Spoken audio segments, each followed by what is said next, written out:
अस्सलामुअलैकुम वरहमतुल्लाहि वबरकातुहू। आजम शेख आप डीएसए आजम शेख आपके सामने फिर हाजिर है नए अपडेट के साथ। आज 14 नवंबर को सेशन कोर्ट थाना में आपा की हाजिरी थी। आपा की बेल नहीं हुई है। आपा की बेल कैंसिल कर दी गई है, लेकिन इसके पीछे वजह कुछ और है, मैं आपको बताता हूँ। आपा को 27 नवंबर तक जुडिशियल कस्टडी में भेज दिया गया है। आपा को थाने ईओडब्ल्यू के रिक्वेस्ट पर जुडिशियल कस्टडी 27 नवंबर तक दी गई। आज से आपा जुडिशियल कस्टडी में चले जाएंगी।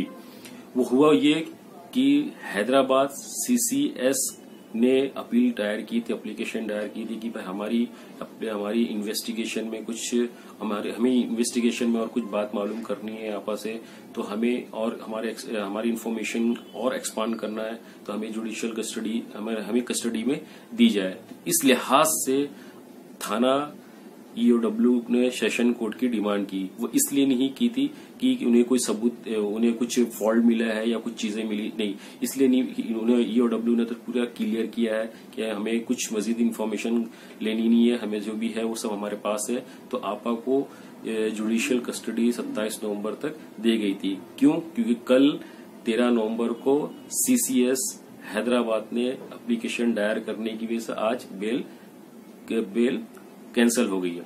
अच्छा, तो एक बात और ये समझना है कि जब जुडिशियल कस्टडी जाती है तो ये राहत होती है आदमी के लिए बनिस्बत लॉकअप से। ये पूरा जज के अंडर में चले जाता है और वहां पे उसको एक आदमी को वहां पर राहत महसूस होती है बनिस्बत कस्टडी से। तो ये हमारे लिए अच्छी बात है कि वो जुडिशियल कस्टडी में चली गई है। इंशाल्लाह अनकरीब बेल के भी चांसेस है। हुआ यूं कि जिस तरह जो सेशन कोर्ट हैदराबाद ने 5 करोड़ सिक्योरिटी डिपॉजिट करके उन्हें बेल दे दी थी, उसी तरह मुंबई पुलिस ने भी 1.5 करोड़ सिक्योरिटी डिपॉजिट पे उन्हें बेल दे दी थी। अब इंशाल्लाह यहाँ पे भी धीरे धीरे ऐसा होगा कि इंशाल्लाह बीच में हमारे वकील फाइट करके हमारे वकील वो करके बेल ले सकते हैं। एक चीज और बताना चाहता हूँ, एक लीगल टर्मोलॉजी होती है कुश, QUASH। कुश है क्या? कुछ में एक है लीगल टर्मोलॉजी। कुछ ये सुप्रीम कोर्ट से हमें मिलता है। सुप्रीम कोर्ट से ये ऑर्डर पास होते होते 1.5 महीना लग जाता है।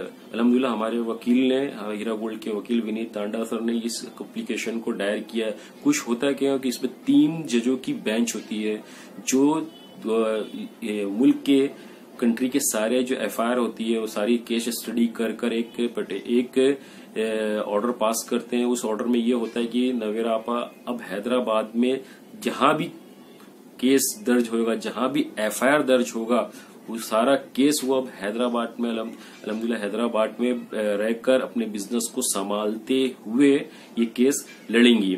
अब इनको इंडिया के या अपने मुल्क के किसी भी स्टेट में जाने की जरूरत नहीं। दुआ कीजिए अल्लाह ताला की इस कुश को सुप्रीम कोर्ट ऑर्डर इसकी दे दे, तो फिर इंशाल्लाह ये होगा कि जहां भी एफआईआर किया जाएगा वो बंदा हैदराबाद में जाके अपने सारे केस की सुनवाई के दिन उसको वहां मौजूद रहना पड़ेगा। वहां आपके केस हेयरिंग में वहां पे हर ऑर्डर पे, हर पिटीशन पे वहां मौजूद रहना पड़ेगा। कंपनी भी उनको कोर्ट के जरिए ही पैसा देगी। तो ये बात भी याद रखिए कि मेरे इस वीडियो के जरिए वो जो एफआईआर का मूड बना रहे हैं, थोड़ा सा सब्र कीजिए, एफआईआर ना कीजिए। एफआईआर करने से नुकसान ही नुकसान है, क्योंकि आपका पैसा सिर्फ कोर्ट के जरिए मिलेगा और कोर्ट आप जानते हैं कि कैसी बला का नाम है। थोड़ा सा सब्र कीजिए। अल्हम्दुलिल्लाह काफी लोग जो परेशान है, मुसीबत ज़दा है, हम सब सब्र के साथ काम कर रहे हैं, एक दूसरे से मिलजुल कर काम कर रहे हैं। तो थोड़ा सा सब्र कीजिए। इंशाल्लाह हर सुनवाई पे कामयाबी ही मिल रही है अल्हम्दुलिल्लाह। बहुत सारी बातें पॉजिटिव मिली हुई है अल्हम्दुलिल्लाह। और मैं इस वीडियो को इसलिए भी बनाना चाहता हूँ कि कहीं इस न्यूज को तोड़ मड़ोड़ मुखालिफिन आपके सामने गलत ना पेश करे। तो अल्हम्दुलिल्लाह आज की इस अपडेशन में यही है कि आपा की थाना ईओडब्ल्यू से बेल कैंसिल हुई है। सीसीएस के कहने पर सेशन कोर्ट में उनको दे दिया, सेशन जुडिशियल कस्टडी में भेज दिया गया 27 नवंबर तक। अल्लाह ताला से दुआ कीजिए ये कुछ जो लीगल टर्मोलॉजी में बता रहा हूँ, कुछ ये ऑर्डर पास हो जाए और जल्द से जल्द नवेरा आपा बाहर निकलकर हमारे सारे मसाइल को को जल्द से जल्द हल कर दे। अस्सलाम वालेकुम वरहमतुल्लाहि व बरकातहू।